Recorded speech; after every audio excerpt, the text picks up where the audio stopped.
Hello everyone, welcome to Naira Study. अब आप सब कैसे हैं? आई होप कि आप सभी अच्छे होंगे और अपनी स्टडी को कंटिन्यू कर रहे होंगे।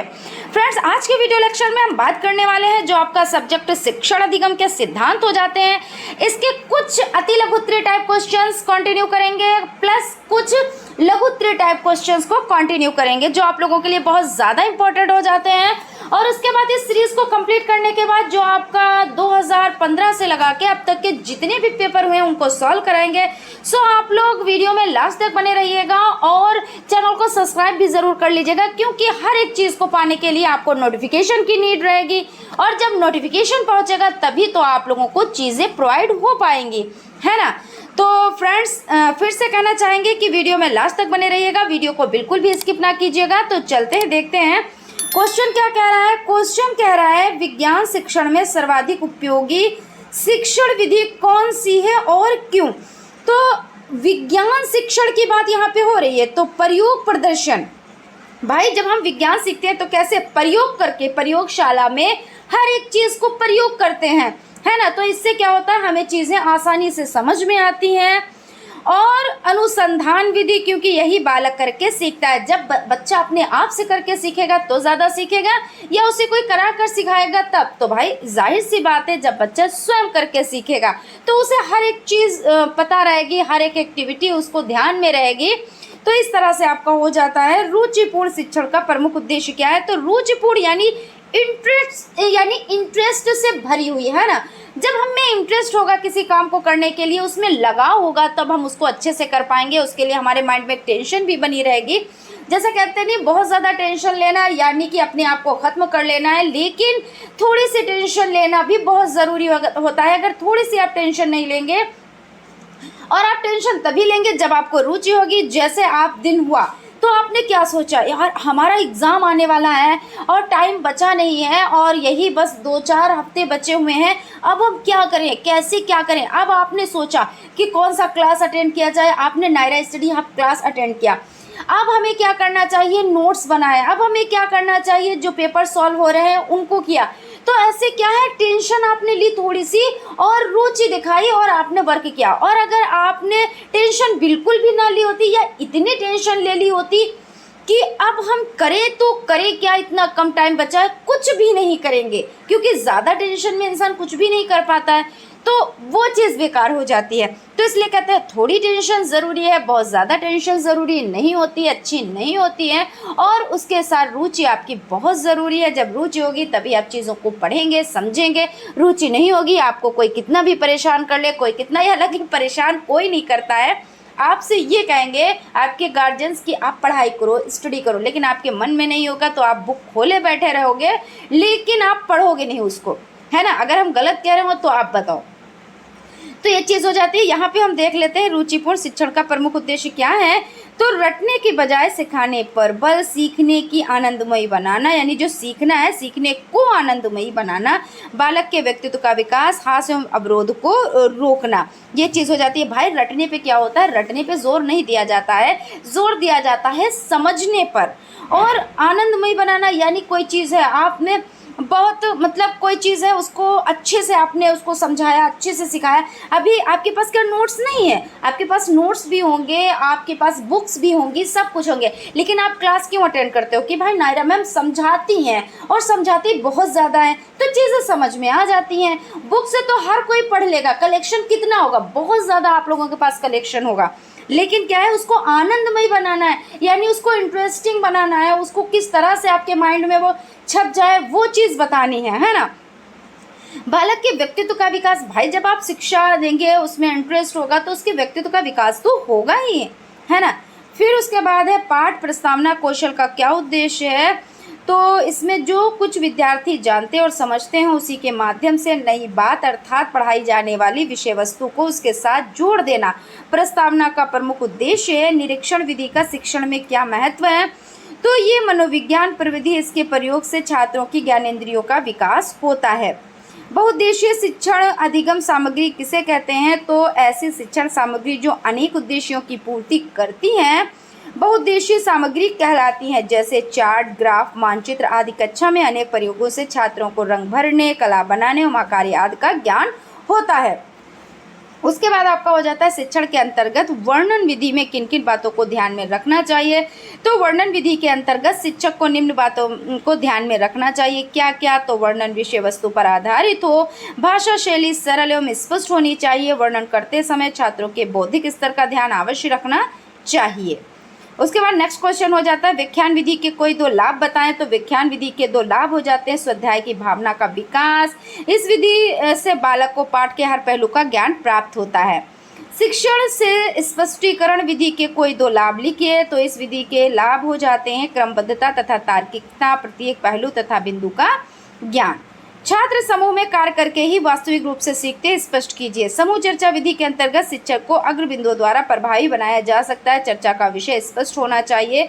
समूहों का विभाजन छोटी छोटी इकाइयों में होना चाहिए। एक ही भाषा का प्रयोग किया जाना चाहिए। चर्चा के अंत में प्रश्न पूछकर मूल्यांकन किया जाना चाहिए।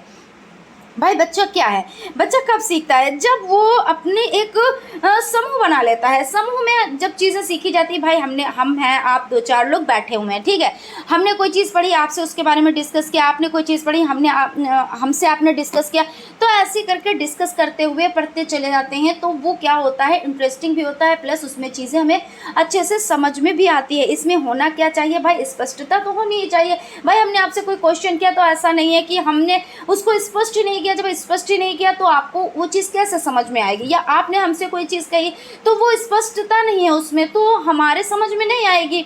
दूसरी बात ये हो जाती है, जो समूह होते हैं उनको छोटी छोटी इकाइयों में बांटना चाहिए। बहुत ज़्यादा हो जाएंगे तो भी दिक्कत हो जाती है, तो छोटी इकाइयों में बांटना चाहिए, ज़्यादा लाभकारी होता है। एक ही भाषा का प्रयोग किया जाना चाहिए। बिल्कुल भाई, क्योंकि एक ही भाषा में जब आप चीज़ों को समझेंगे, पढ़ेंगे, पूछेंगे, डिस्कस करेंगे तो ज़्यादा वो लाभकारी हो जाता है। उसके बाद चर्चा के अंत में प्रश्न भी ज़रूर पूछना चाहिए। भाई पूरा आपने डिटेल पढ़ ली, आपने डिस्कस भी कर लिया, उसके बाद उससे रिलेटेड क्वेश्चंस बनाए गए और क्वेश्चंस आपने पूछे। जब क्वेश्चंस पूछे तो क्या हुआ, चीज़ें बहुत ही अच्छे से आपको समझ में आ गई। यानी जैसे आप कोई टॉपिक आप पढ़ रहे हो, मान लीजिए आप कोई भी एक टॉपिक पढ़ रहे हो कि बाल विकास के बारे में आपने जाना। जैसे बाल विकास क्या होता है तो आपको पता है, बच्चे का विकास होना। अब इसके बारे में आपने पढ़ा कौन कौन सी अवस्था होती हैं, शिशु अवस्था होती है, बाल अवस्था होती है, किशोर अवस्था होती है, वृद्धावस्था होती है, प्रौढ़ अवस्था होती है। हालांकि आप 3 अवस्थाएं ज़्यादा पढ़ी जाती हैं, शिशु अवस्था, बाल अवस्था, किशोर अवस्था। यहाँ पे हम ये चीज़ नहीं बता रहे कि कितनी अवस्थाएं पढ़ी जाती हैं, कितनी अवस्था नहीं पढ़ी जाती हैं, मगर हम ये चीज़ बता रहे हैं कि जैसे हमने आपको ये सब चीज़ें बता दी। अब हमने क्या कहा कि भाई आप बताएं कि अवस्थाएं हमने कितनी पढ़ी। तो अगर आपने 3 अवस्थाएं पढ़ी हैं, शिशु अवस्था, बाल अवस्था, किशोर अवस्था, तो आपने बताया हमने 3 अवस्थाएं पढ़ी। भाई हमने कहा कि जो किशोर अवस्था होती है वो कैसी अवस्था होती है, क्योंकि हम लोग डिस्कस कर चुके हैं, तो वो तनाव तूफान संघर्ष की अवस्था होती है। तो आपसे क्वेश्चन करते गए और आप उसी टॉपिक के अकॉर्डिंग आंसर हमें देते चले गए। तो इससे क्या होता है, जो ज्ञान होता है वो स्थायी हो जाता है, और जब स्थायी हो जाता है तो वो हम कभी भूलते नहीं हैं। तो यहाँ पे ये चीज़ हो जाती है। उसके बाद चलते हैं नेक्स्ट क्वेश्चन की तरफ। क्वेश्चन हो जाता है रुचिपूर्ण शिक्षण की 3 विशेषताएं लिखिए। आप यहाँ पे 3 विशेषताएं लिखनी है। तो करके सीखने की विधि का रुचिपूर्ण तरीका अपनाना, आनंददायक शिक्षण पद्धति अपनाना, बालक के अंतर्निहित शक्तियों का सर्वांगीण विकास करना। भाई सर्वांगीण विकास, जब सभी का विकास होगा, हर एक चीज़ का विकास होगा, वही तो सर्वांगीण विकास होता है ना।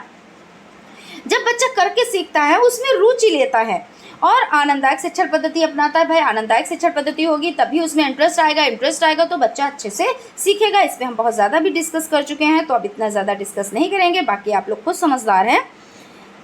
अपेक्षित अधिगम स्तर का निर्धारण क्यों किया जाता है? अपेक्षित अधिगम स्तर के उद्देश्य ये हो जाते हैं, इसमें विविध छात्रों के उपलब्धि स्तर की विषमताओं को दूर करना, छात्रों के समान शैक्षिक गुणवत्ता की प्राप्ति सुनिश्चित करना, शिक्षकों को शिक्षण अधिगम की उपयुक्त विधि के चयन में सहायता करना।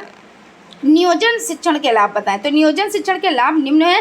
शिक्षण उद्देश्य होता है, श्रम समय की बचत होती है, अधिगम क्रमबद्ध होता है। शिक्षण में प्रश्नोत्तर प्रवृत्ति का क्या महत्व है? इस प्रवृत्ति के छात्र सक्रिय रहते हैं और ज्ञान प्राप्त करने हेतु उत्सुक रहते हैं तथा पाठ का विकास करने में सहायता मिलती है। इस कारण कक्षा में प्रश्नोत्तर प्रवृत्ति महत्वपूर्ण है। भाई प्रश्नोत्तर विधि में क्या होता है, जैसे हम आप सभी लोगों ने शिक्षा ग्रहण की, तो कैसे, जैसे कक्षा में अध्यापक आए, उन्होंने क्वेश्चन पूछा, तो क्या हम लोग एक्टिव रहते हैं, कि कौन सा क्वेश्चन पूछेंगे, उस पर हम लोग मंथन करने लगते हैं कि यार वो लेसन पढ़ाया था ऐसा तो नहीं, वो पूछ लेंगे, ये क्वेश्चन पूछ लेंगे, या जो हमें लेसन पढ़ाया जा रहा है उससे रिलेटेड कौन सा किस पात्र के बारे में हमसे पूछ लेंगे, या क्या चीज़ पढ़ाई जा रही है। मतलब हमारे माइंड में बहुत सी चीज़ें चलती हैं, नहीं बता पाएंगे तो बड़ा अजीब लगेगा, हम अपने दोस्तों में पिछड़ जाएंगे, ऐसा करके भाई माइंड में आता ज़रूर है। भाई मेरे तो माइंड में आता था, अब आप लोगों के माइंड में तो आप लोग कमेंट करें कि हाँ माइंड में ये चीज़ आती थी ना कि अगर हम बता नहीं पाएंगे तो अपने फ्रेंड्स में ये होगा कि अरे ये बता नहीं पाई, है ना। ये भी चीज़ एक होती है और होती ही है सबके साथ, और इसमें एक्टिव भी बच्चा रहता है कि वो चीज़ों को समझ रहा है, जो क्वेश्चन पूछा जा रहा है उसको वो उसमें मंथन कर रहा है। तो यानी क्या हो जाता है, इस विधि में छात्र सक्रिय रहते हैं, बिल्कुल भाई सक्रिय रहते हैं, ज्ञान प्राप्त करने हेतु उत्सुक भी रहते हैं, बिल्कुल भाई उत्सुक भी रहते हैं, और पाठ का विकास करने में सहायता भी मिलती है, बिल्कुल सहायता मिलती है। क्यों? क्योंकि देखिए अभी पाठ आपने पढ़ा दिया, यानी टीचर ने पाठ पढ़ा दिया, अब उससे रिलेटेड क्वेश्चन कर रहे हैं, तो पाठ में एक क्या होता है कि वो जो ज्ञान वो स्थायी बनने लगता है ना। तो ये चीज़ हो जाती है। उसके बाद है बहुस्तरीय कक्षा शिक्षण किसे कहते हैं। तो बहुस्तरीय कक्षा मतलब जब कक्षा ये होता क्या है, तो बहुस्तरीय कक्षा शिक्षण से अभिप्राय ऐसे शिक्षण से जिसमें अध्यापक 2 या 2 से अधिक कक्षाओं के छात्रों को एक साथ बैठाकर शिक्षण कार्य करते हैं। यानी जब कक्षाओं की कमी होती है और वहाँ पे अध्यापक कम है तो क्या करते हैं, 2 कक्षा के बच्चों को एक ही कक्षा में बिठा दिया जाता है। वहाँ पे मॉनिटर का भी महत्व हो जाता है, और वो शिक्षक जो होते हैं वो भाई ज़्यादा बच्चे हो जाएंगे तो उनको ज़्यादा बच्चों को संभालना रहेगा, पढ़ाना रहेगा। तो ये कौन सी कक्षा कहलाती है, तो बहुस्तरीय। भाई नाम से ही पता चल रहा है, एक मतलब एक कक्षा के, बहु मतलब एक से अधिक, बहुस्तरीय हो जाता है। संप्रेषण की 4 विशेषताएं। संप्रेषण यानी कम्युनिकेशन, है ना, परस्पर विचारों एवं भावनाओं का आदान प्रदान होता है। भाई बिल्कुल, क्योंकि हम आपसे देखिए कोई चीज़ बता रहे हैं, आप भी कमेंट के माध्यम से हमें भी बताते हैं कोई चीज़ की, हाँ हम कोई क्वेश्चन करते हैं, आप उसका आंसर भी हमें बताते हैं। तो ये क्या है, ये विचारों का आदान प्रदान है। भाई हम एक दूसरे से कम्युनिकेट हो रहे हैं, कम्युनिकेशन है, संप्रेषण है, यह द्विवादी 2 वे प्रक्रिया है। बिल्कुल भाई, कम से कम 2 लोग तो होने ही चाहिए। भाई आप हम हैं तभी तो हम एक दूसरे से क्या कर सकते हैं, संप्रेषण कर सकते हैं। एक संदेश देने वाला दूसरा संदेश ग्रहण करने वाला होता है। बिल्कुल होता है, क्योंकि 2 जन हैं, भाई 2 जन हैं तो क्या है, इन्होंने संदेश दिया तो इन्होंने क्या किया, इन्होंने ग्रहण कर लिया। अब जब इन्होंने संदेश दिया तब इन्होंने क्या किया, इन्होंने ग्रहण किया। यही चीज़ है ना, तो कम से कम 2 जन तो होने ही चाहिए।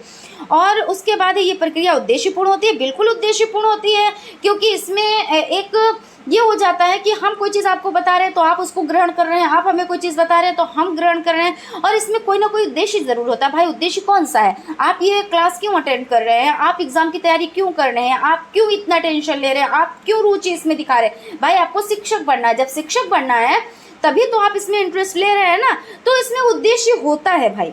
और इसमें अनुभवों की साझेदारी होती है। बिल्कुल साझेदारी होती है भाई, हम और आप दोनों के अनुभव में साझेदारी हो रही है, तो ये चीज़ हो जाती है। ज़रूरी नहीं है आप किताबी भाषा में ही लिखें, आप अपने तरीके से जैसे हम आपको समझाते हैं आप उस तरह से लिखेंगे तो आप अच्छे से लिख पाएंगे। और ये भी ज़रूरी नहीं है कि जो चीज़ अगर हमारी बताई हुई आपको समझ नहीं आ रही, जो किताबी भाषा है आप उसको करें, है ना। हालांकि रटन पद्धति तो अच्छी नहीं होती है, समझन पद्धति अच्छी होती है, यानी समझ कर सीखना वो पद्धति अच्छी होती है। उसके बाद है बाल केंद्रित शिक्षा का क्या अर्थ है, तो बाल केंद्रित शिक्षा में बालक को केंद्र बिंदु में रखकर शिक्षा दी जाती है। अब भाई शिक्षा कैसी है, तो बाल केंद्रित है, तो बच्चा कैसा है, वो किस तरह से सीख सकता है, बच्चे में कितनी कैपेसिटी है, तो ये सब चीज़ें हम समझ कर ही बच्चे को शिक्षा देंगे तो वो शिक्षा क्या कहलाती है, तो बाल केंद्रित शिक्षा कहलाती है। और यही शिक्षा अब है, पहले क्या थी, शिक्षक केंद्रित थी कि शिक्षक जैसा कहता था हमें भाई वैसा ही करना रहता था। हम आप सभी लोगों ने जो शिक्षा ग्रहण की वो कैसी ग्रहण की कि भाई शिक्षक है, उन्होंने कह दिया कि ये बुक निकालो तो भाई वो बुक निकालते थे, कहते थे कि अगर इस टाइम ये करना है तो भाई वही करते थे। शिक्षक सर्वप्रिय और सबसे ऊपर, है ना। और आज बच्चा क्या है, सर्वे सर्वा है। पहले शिक्षक क्या था, सर्वे सर्वा, अब क्या है, शिक्षक पाण ढांचा।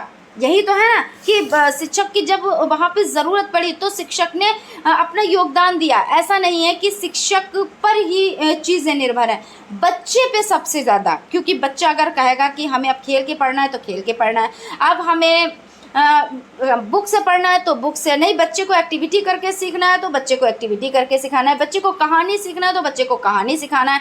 मतलब बच्चे के अकॉर्डिंग अध्यापक को चलना पड़ता है, क्योंकि बाल केंद्रित शिक्षा है। बच्चा हमारे लिए क्या है? सर्वे सर्वा है, बच्चा हमारे लिए सब कुछ है, ये चीज़ है, ठीक है ना। तो इतना हो गया, लगभग ज़्यादा ही हो गया, समझ में आ गया होगा। कई क्वेश्चन आप इससे सॉल्व कर सकते हैं, है ना। कि जैसे क्वेश्चन आ जाए जो अब शिक्षा कैसी है, तो भाई बाल केंद्रित है। बाल केंद्रित शिक्षा में क्या होता है? तो बाल केंद्रित शिक्षा में बच्चे को सर्वे सर्वा माना जाता है ना। अब की शिक्षा कैसी है? तो भाई बाल केंद्रित है। पहले की शिक्षा कैसी थी? तो शिक्षक केंद्रित थी।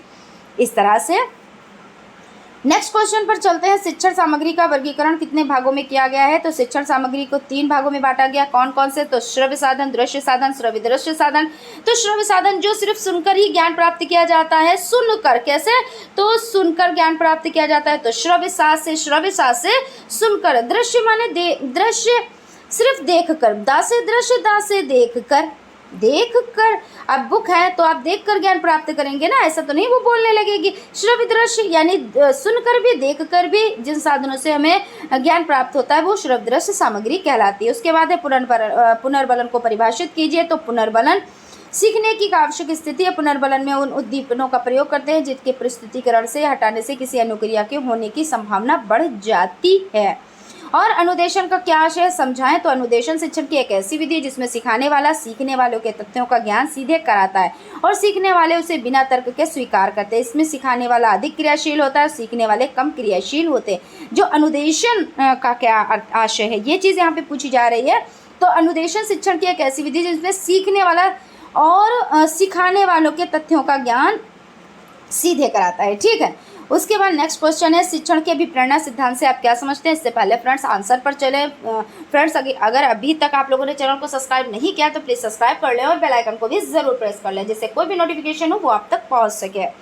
तो क्वेश्चन आपका पढ़ लिया हमने, अब आंसर की तरफ चलते हैं। इस सिद्धांत का प्रत्येक बालक में रुचि उत्पन्न करने के लिए किया जाता है। शिक्षक को चाहिए कि वो प्रेरक तत्वों द्वारा अधिगम को रुचिकर बनाए। एक बार केंद्रित होने के बाद सीखने की प्रक्रिया तीव्र हो जाती है। प्रश्नीकरण कौशल के किन्हीं 2 घटकों के नाम लिखिए। तो प्रश्नीकरण कौशल के 3 घटक है, प्रश्नों की संरचना, प्रस्तुतिकरण और वितरण हो जाता है। एलन तथा रियान ने कितने शिक्षण कौशलों का उल्लेख किया है? तो एलन तथा रियान ने शिक्षण कौशलों को 14 भागों में बांटा है। कितना? तो 14 भागों में बांटा है। प्रयोग प्रदर्शन विधि किस विषय के शिक्षण के लिए सर्वाधिक उपयोगी है? तो प्रयोग प्रदर्शन विधि विज्ञान विषय के शिक्षण के लिए सर्वाधिक उपयोगी। अपेक्षित अधिगम स्तर को परिभाषित कीजिए। तो प्रत्येक कक्षा व विषय के लिए निर्धारित दक्षताओं को प्रत्येक छात्र निश्चित समय में प्राप्त कर ले। शिक्षक केंद्रित शिक्षक के 2 दोष लिखिए। तो शिक्षक केंद्रित शिक्षा के 2 दोष: छात्र निष्क्रिय भाव से सीखते हैं, शिक्षकों का निर्देश और निर्णय सर्वोपरि होता है। तो इसमें क्या है, अभी हमने इस पर बहुत ज़्यादा लेंथी डिस्कस किया, लेकिन फिर भी हम डिस्कस करेंगे एक बार फिर से कि जो शिक्षक केंद्रित जिस शिक्षा से हम आपने सबने शिक्षा ग्रहण की है, तो उसमें यह है कि भाई किसी में कुछ अच्छाई होती है तो कुछ खराबी भी होती है। बाकी अगर सारी खराबी भी होती है तो आज जो हम लोग जहाँ पे हैं वो रिजल्ट नहीं होता है ना। ये चीज़ तो आप मान रहे हैं ना, इसमें तो सत्यता है ना। लेकिन यहाँ पे कहा जा रहा है छात्र निष्क्रिय भाव से सीखते थे। तो जब छात्र इसमें निष्क्रिय, इसमें मतलब एक्टिव नहीं कि भाई अध्यापक है उन्होंने जो चीज़ कही बच्चा पढ़ लिया, अगर उसका मन नहीं भी है तब भी पढ़ रहा है, मन है तब भी पढ़ रहा है, वो चीज़ तो मानने योग्य है। और शिक्षकों का निर्देश एवं निर्णय सर्वोपरि, बिल्कुल भाई, क्योंकि शिक्षा की ही सर्वे सर्वा था, है ना। जब हम लोगों ने शिक्षा ग्रहण की तो कैसा था कि शिक्षक ही सर्वे सर्वा था, उसी को सब कुछ माना जाता था। भाई बात करते हुए इतना डर लगता था भाई, हमें तो बहुत ज़्यादा डर लगता था, ठीक है। और सभी का ऐसा ही मामला था, क्योंकि अगर शिक्षक आ जाते तो समझ लीजिए ऐसे लगता था कि अजीब सा, मतलब ये कि बहुत ज़्यादा खौफ भर जाता था। लेकिन आज क्या है, बच्चे कहो तो आप चेयर पे बैठे हो या आप खड़े हो, आपके बराबर में आके बच्चे खड़े हो जाए, कंधे पे हाथ रख के वो खड़े हो जाए। और ऐसा होता भी है, हमारे साथ कई बार ऐसा हुआ, बच्चे आए कंधे पे हाथ रख के खड़े हैं, हमने देखा अरे वाह ये क्या, वो हंस रहे हैं कि मैडम जी आप तो हमारी फ्रेंड है। हमने कहा लो भाई ये भी है। तो ये सब चीज़ें खैर हो जाती हैं और बच्चों से ऐसे ही पेश भी आना चाहिए। लेकिन जो पहले की शिक्षा थी वो भी बेस्ट थी और आज की जो शिक्षा है वो भी बेस्ट है, बहुत अच्छी है। लेकिन दोष ये ज़रूर हैं, लेकिन इसमें गुण भी बहुत से हैं जिसका रिज़ल्ट आज आप लोग, हम लोग सब रिजल्ट ही तो है ना, तो देख सकते हैं। बाकी आज की भी शिक्षा ऐसी ही है और बाल केंद्रित शिक्षा भी बहुत अच्छी है। चलते हैं, ठीक है भाई, यहाँ पर तो डिस्कस हो गया। उसके बाद यहाँ पे है शिक्षण को परिभाषित कीजिए। तो यहाँ पे देख लेते हैं, शिक्षण एक सामाजिक प्रक्रिया, इस पर प्रत्येक देश की शासन प्रणाली, सामाजिक दर्शन, सामाजिक परिस्थितियाँ तथा मूल्यों का प्रभाव पड़ता है। जिस देश में जैसी शासन प्रणाली, सामाजिक तथा दार्शनिक परिस्थितियाँ होंगी, वहाँ उसी प्रकार की शिक्षण प्रक्रिया होगी। शिक्षण शब्द अंग्रेजी के टीचिंग शब्द का हिंदी रूपांतरण है। शिक्षण से अभिप्राय सीखना है भाई, बिल्कुल, कि कोई चीज़ जब सीखना है तो उसी को तो शिक्षण कहेंगे। शिक्षण अधिगम पृथक पृथक प्रक्रियाएं नहीं है। शिक्षण के अंगों में शिक्षक, शिक्षार्थी तथा पाठ्यक्रम है। भाई कुछ लोगों ने दो चीज़ों को माना कि शिक्षक और शिक्षार्थी, लेकिन कुछ लोगों ने माना शिक्षक, शिक्षार्थी और पाठ्यक्रम। अब आप बताएंगे, उनका नाम बताएंगे, किन्होंने त्रिध्रुवी माना है, किन्होंने द्विध्रुवी माना है। अब नाम बताएंगे आप लोग, ठीक है। फिर है शिक्षण अधिगम पृथक पृथक प्रक्रियाएं नहीं है। शिक्षण के अंगों में शिक्षक, शिक्षार्थी तथा पाठ्यक्रम है। व्यक्ति जन्म से लेकर मृत्यु तक कुछ ना कुछ सीखता रहता है। बिल्कुल है, बच्चा जन्म लेता है और तब से सीखना स्टार्ट करता है जब तक उसकी मृत्यु नहीं हो जाती है। ज़रूरी नहीं होता है कि कोई बड़ा है हमसे, कोई छोटा है, कोई हमसे कम एजुकेटेड है, कोई हमसे ज़्यादा एजुकेटेड है, कोई बिल्कुल भी एजुकेटेड नहीं है, वेल क्वालिफाइड नहीं है, लेकिन फिर भी हम उससे ज्ञान प्राप्त करते हैं। यहाँ तक कि आप कहोगे कि मैम ऐसा भी होता है, हाँ बिल्कुल, हम जो बात बताने जा रहे हैं, यहाँ तक एक पागल इंसान भी होता है, उससे भी हमें कोई ना कोई शिक्षा मिलती ज़रूर है। और तो हम मतलब ये नहीं कह सकते कि हमें उससे कोई शिक्षा नहीं मिली। एक छोटा सा बच्चा होता है, उससे भी हमें कुछ ना कुछ सीखने को मिलता है। यानी हम जीवन पर्यंत उठते बैठते चलते फिरते हर जगह पे हम कुछ ना कुछ सीखते रहते हैं, ठीक है ना। जब वो किसी भी उद्दीपक अर्थात व्यक्ति, वस्तु, स्थान, वातावरण आदि में संपर्क में आता है तो वो सीखता रहता है। बिल्कुल, जब भी हम कोई वातावरण में जाते हैं, जहाँ पे भी, कहीं पे भी जाते हैं, कहीं पे भी कोई भी स्थान पे जाते हैं, तो हमें कोई ना कोई हमें सिखाता है और किसी ना किसी को हम सिखा के आते हैं। यही तो होता है ना भाई, कोई हमसे सीख के गया, हम किसी से सीख के आए, और उसके बाद उससे वो सीखता रहता है, जिसके परिणाम स्वरूप उसके व्यवहार में परिवर्तन होता है। बिल्कुल, क्योंकि व्यवहार में तो परिवर्तन जब हम सीखते हैं भाई, जैसे हम जैसे आज हैं, ऐसे क्या कल थे? नहीं थे। पहले कैसे थे? अब अपने आप में ही चेंजेस देखिए कि पहले कैसे थे, आज कैसे हो गए। आज कहते नहीं कि एक पेड़ होता है तो जिसमें फल नहीं होते हैं तो वो तो खड़ा रहता है, फिर एक पेड़ है जिसमें फल लग जाते हैं तो क्या होता है, वो झुक जाता है। तो क्या अब झुकाव है? बिल्कुल झुकाव है, क्योंकि अगर कोई कुछ कह भी रहा है तो उसको क्या करते हैं, अवॉइड कर देते हैं ना, इग्नोर कर देता है। ऐसा नहीं कि गुरूर है, घमंड है इसलिए अवॉइड करते हैं, नहीं, व्यवहार में परिवर्तन आया है। व्यवहार में जब परिवर्तन आता है तो ये समझा जाता है, अरे कोई नहीं, इन्होंने हमसे कह लिया, कोई बात नहीं। और सबसे अच्छा तरीका तो ये होता है, अगर आपको कोई अपशब्द कह भी रहा है तो बस आप खामोशी से सुन लीजिए। वो समझेगा कि थोड़ी देर के लिए कि ये हमसे झुक गया। भाई हम झुके हुए हैं ही हैं क्योंकि हमारे में फल लगे हुए हैं, है ना। और आप क्यों झुकेंगे भाई, आप में तो फल है ही नहीं, तो आप झुकेंगे क्यों, है ना। तो हमें उनको समझाने की ज़रूरत नहीं, कुछ टाइम के लिए तो वो समझेगा बंदा जो आपको अपशब्द बोल के गया कि नहीं ये हमसे डर गया, या हमसे ये नीचा है, या हमसे क्वालिटी में नीचा है। क्योंकि आजकल तो क्वालिटी भी देखी जाती है ना, मनुष्य में क्वालिटी देखी जाती है, रेपुटेशन देखी जाती है। लेकिन रेपुटेशन, क्वालिटी, पैसा, ये सब बाद की बात है। सबसे पहले हमने शिक्षा ली और हमारे व्यवहार में परिवर्तन आया, और जब परिवर्तन आया तब हमने ये चीज़ सीखी कि जा भाई तुमने ये चीज़ कह ली, हम आपको ये जवाब नहीं देंगे, है ना। तो यहाँ पे ये चीज़ हो जाती है, थोड़ा सा लेंदी हो गया, लेकिन चीज़ें समझ में आनी चाहिए। हमारा मेन मोटिव है चीज़ें समझ में आनी चाहिए। अब यहाँ पे जिसके परिणाम स्वरूप उसके व्यवहार में परिवर्तन और उसके व्यवहार में परिपक्वता आ जाती है। बिल्कुल, मैच्योरिटी तो आती ही है भाई, मैच्योरिटी नहीं आएगी तो आप भी ना, अगर आपसे कोई गलत कहेगा आप भी उसको गलत कहेंगे, कोई आपसे गुस्से में बात कर रहा है आप भी गुस्से में बात करेंगे, फिर क्या होगा, लड़ाई होंगे, झगड़े होंगे, और वही चीज़ तो करनी ही नहीं है क्योंकि आपके व्यवहार में परिवर्तन आ चुका है ना, और समाज द्वारा वांछनीय व्यवहार में बदल जाता है। अब शिक्षण की परिभाषाएं हो जाती हैं रॉयबर्न के अनुसार। अपने शिक्षण को स्पष्ट करते हुए रॉयबर्न महोदय ने क्या कहा है, समझ लेते हैं। शिक्षण के 3 बिंदु हैं, शिक्षक, शिक्षार्थी और पाठ्य वस्तु। इन तीनों के बीच संबंध स्थापित करना ही शिक्षण है। यह संबंध बालक की शक्तियों के विकास में सहायता प्रदान करता है। बिल्कुल भाई, इन तीनों के बीच संबंध स्थापित करना ही शिक्षण है ना भाई। शिक्षक भाई, यहाँ पे शिक्षक है, यहाँ पे शिक्षार्थी, बीच में पाठ्यक्रम है। अब शिक्षक ने पाठ्यक्रम के इससे बच्चे को कुछ सिखाया, जो बच्चे ने सीखा वो उसके व्यवहार में परिवर्तन आ गया, और जब परिवर्तन आ गया तो बच्चा क्या है, मैच्योर हो रहा है। अब उसको क्या कहा जा रहा है, बच्चा मैच्योर हो रहा है, समझदार बन रहा है। शिक्षा के माध्यम से थॉमस एंड सीखने के लिए दिए जाने वाले निर्देश के रूप में शिक्षण की परिभाषित किया जा सकता है। जॉन ब्रूकर ने शिक्षण को परिभाषित करते हुए उन शिक्षण अंतर और बाधायुक्त परिस्थितियों की व्यवस्था में पुनर्निर्माण है जिन्हें कि एक व्यक्ति पर पार करने का प्रयास करेगा, जिससे करके सीखेगा, है ना। बच्चा क्या करेगा भाई, बच्चा करके सीख रहा है, व्यवहार में परिवर्तन ला रहा है।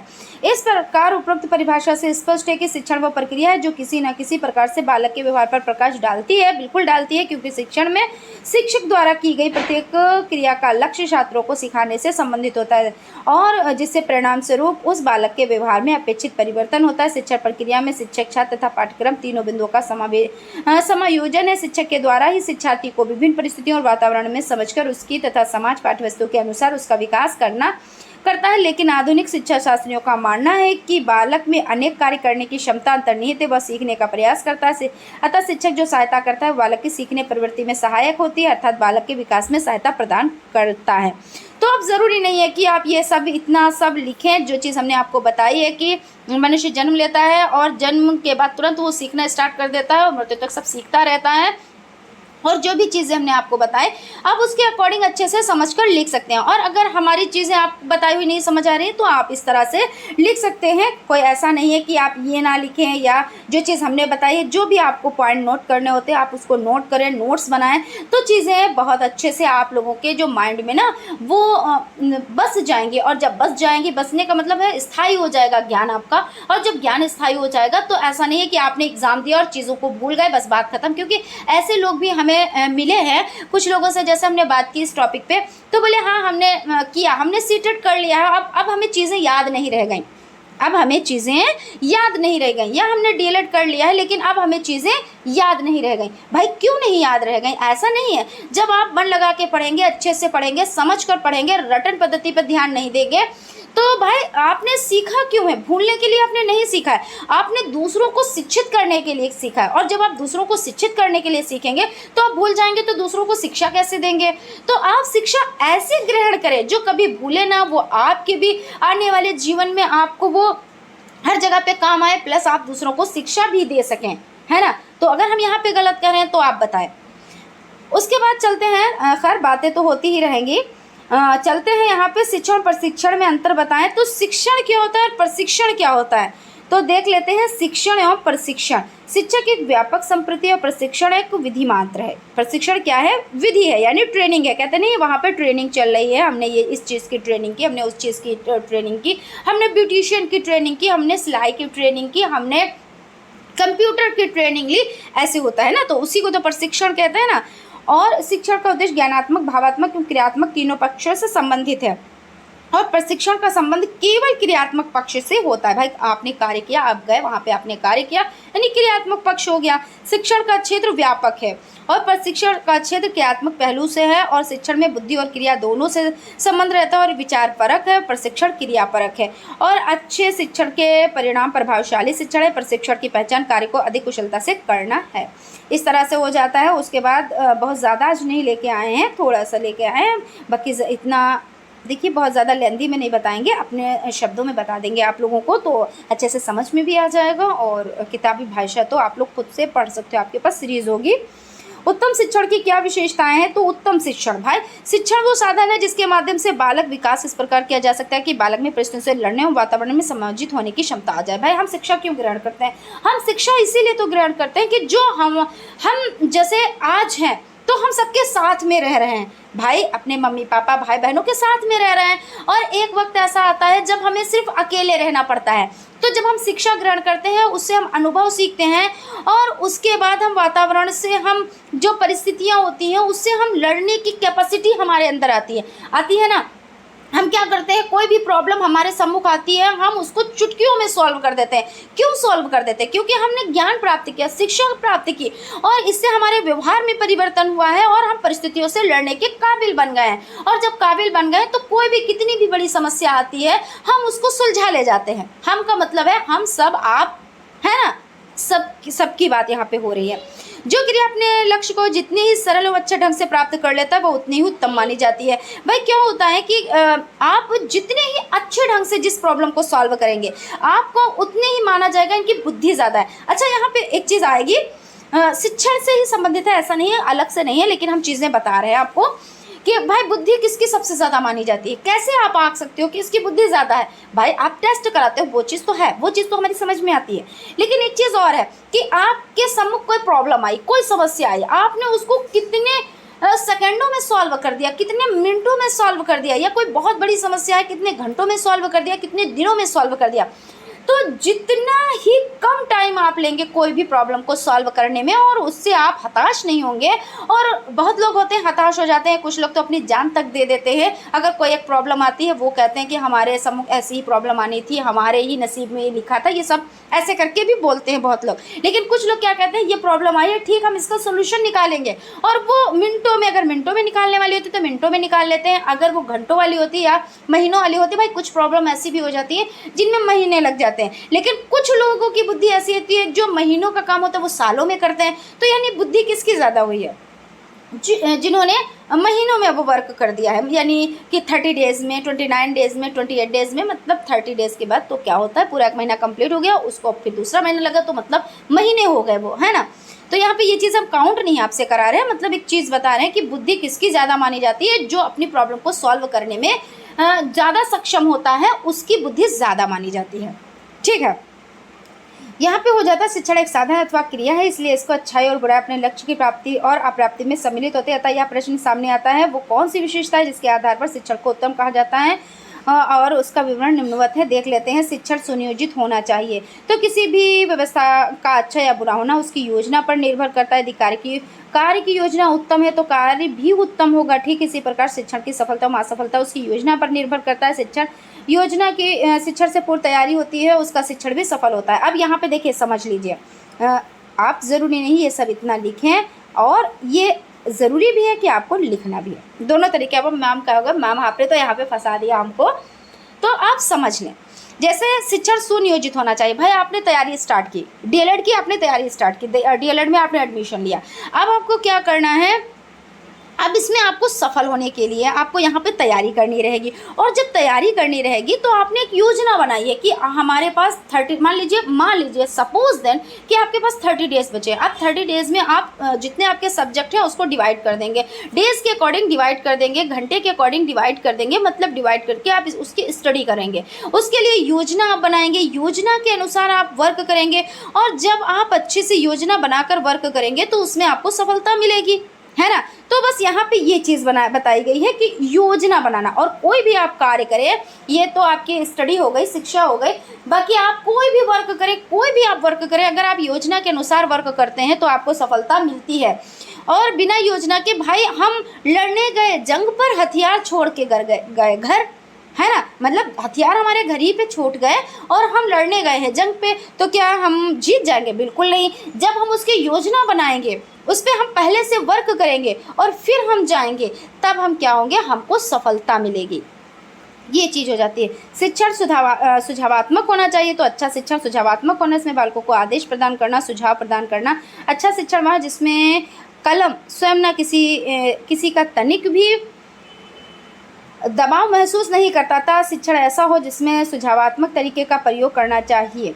इस विषय में डॉक्टर भाटिया ने लिखा, a good teacher suggested rather than dictates. यानी कहने का मतलब ये है, शिक्षण सुझावात्मक होना चाहिए। भाई बिल्कुल होना चाहिए, आप उसको सुझाव देंगे, सुझाव, है ना। तो यहाँ पे हो जाता है शिक्षण दया एवं सहानुभूतिपूर्ण होना चाहिए, बिल्कुल होना चाहिए। सफल शिक्षक के लिए यह परम आवश्यक होता है कि वह दया एवं सहानुभूति व्यवहार छात्रों के साथ करे, क्योंकि छात्रों की जो मूल समस्याएं हैं उनकी जानकारी प्राप्त हो सकेगी तथा अध्यापकों के द्वारा इन समस्याओं को जानने के बाद उनका समाधान किया जाएगा तथा छात्रों को उत्तम ज्ञान तो प्राप्त होता है, लेकिन इसके अतिरिक्त उसकी कोई ग्रंथि पैदा नहीं होती। यानी क्या होता है, शिक्षक को दयालु भी होना चाहिए और सहानुभूतिपूर्ण होना चाहिए। ऐसा नहीं है कि बच्चा आपसे डरे आपके पास में आते हुए। शिक्षक को ऐसा होना चाहिए कि बच्चा आपसे बड़ा ही सरल भाव में, मतलब रिस्पेक्ट के साथ। ऐसा नहीं है कि बच्चा रिस्पेक्ट ना करे, वो तो आप पे डिपेंड है, बच्चे को आपको सिखाना कैसे है, और बच्चे का ये है कि हमें सीखना कैसे है। लेकिन जब आप उसको सिखाएंगे कि आपको सीखना ऐसे है, तभी बच्चा सीखेगा। और बच्चा क्या है, आपसे डरे नहीं, आपसे ये नहीं कि अरे ये सर जी हैं या ये मैडम जी हैं, हम जाएंगे इनके पास में तो हमें मारने लगेंगे, पीटने लगेंगे, हमको डांट के भगा देंगे, तो ये चीज़ नहीं होनी चाहिए। फिर फिर उसके बाद है अच्छा शिक्षण प्रेरणादायक होना चाहिए। तो एक अच्छा शिक्षण वह कहलाता है जिसमें शिक्षक के द्वारा ऐसा वातावरण तैयार किया जाता है जिसमें बालक स्वयं क्रिया करने को तत्पर होता है, उसे कुछ सीखता है। शिक्षक को चाहिए कि वो बालक को अधिक से अधिक प्रेरित कर सके। भाई बिल्कुल, क्योंकि शिक्षक क्या है, शिक्षक एक पहाड़ या ढांचा है। ऐसा नहीं है कि बच्चे को जितना वो रटवाएं बच्चा उतना रट ले। रटन पद्धति तो बिल्कुल अच्छी नहीं है। तो उसको क्या करना चाहिए, उसको तैयार करना चाहिए, जैसा वातावरण उसके अकॉर्डिंग बच्चे को तैयार करना चाहिए। स्वयं करके उसको सीखने के मतलब चांस देने चाहिए कि बच्चा क्या है कि स्वयं करके सीखेगा। और जब स्वयं करके सीखेगा तो बच्चा सीख जाएगा, क्योंकि ज़िंदगी मिली है हमें तो हम एक ना एक दिन अकेले ही हमको चलना है। और जब अकेले चलना है तो हमको चीज़ें पहले सीखनी है और फिर उसको हमको क्या करना है, अपने पे उसको फॉलो करना है। यही तो है ना। ऐसा तो है नहीं, कहते नहीं है कि मम्मी पापा का साथ ज़िंदगी भर नहीं रहता है, चाहे वो लड़का हो या लड़की हो। यहाँ पे कोई भी ऐसी वो चीज़ नहीं है। जो कितने कहते हैं, बहुत लोग कहते हैं कि जैसे मान लीजिए 2 भाई बहन है, 3 भाई बहन है, 4 भाई बहन है, कितने भी मान लीजिए, फिर उसमें क्या कहते हैं, भाई हमारे यहाँ तो 4 बच्चे हैं, ठीक है, या एक बेटा है, तो कहेंगे भाई हमारा इकलौता बेटा है। चलिए ठीक है, मान लिया इकलौता बेटा है, 3 बेटियाँ हैं, 4 बेटियाँ हैं, लेकिन सब अपने में अलग अलग है। मान लीजिए सब अपने अपने में अलग हैं, सभी को अकेले चलना है, सभी इकलौते हैं, कोई ऐसा नहीं है कि डबल है जो 2 लोग साथ में चलेंगे और 2 लोगों को करना रहेगा संघर्ष। यहाँ तक पति पत्नी को भी संघर्ष लगता है कि साथ में कर रहे हैं, उनका भी अलग अलग स्ट्रगल होता है ना। तो हर मनुष्य को अलग ही चलना रहता है, एक अपनी पहचान बनानी रहती है, अपने तरीके से चलना रहता है। तो उसको शिक्षक सिखाता है, घर में उसको उस तरह से माहौल दिया जाता है कि ऐसा नहीं है कि बच्चे को बस तू कुछ नहीं कर पाएगा, तू छोड़ दे मैं कर लूँगा, या मैं कर लूँगी, मम्मी या पापा कह रहे हैं तू छोड़ दे मैं कर लूँगा। ऐसा नहीं है, बच्चे को करके सिखाएं कि बच्चा करे। अगर उसमें कोई प्रॉब्लम आती है तो तब आप बच्चे को बताएं कि यहाँ पे प्रॉब्लम है, यहाँ पे इस तरह से अगर नहीं इस तरह से करेंगे आप वर्क तो कंप्लीट हो जाएगा, है ना। तो ये चीज़ हो जाती है।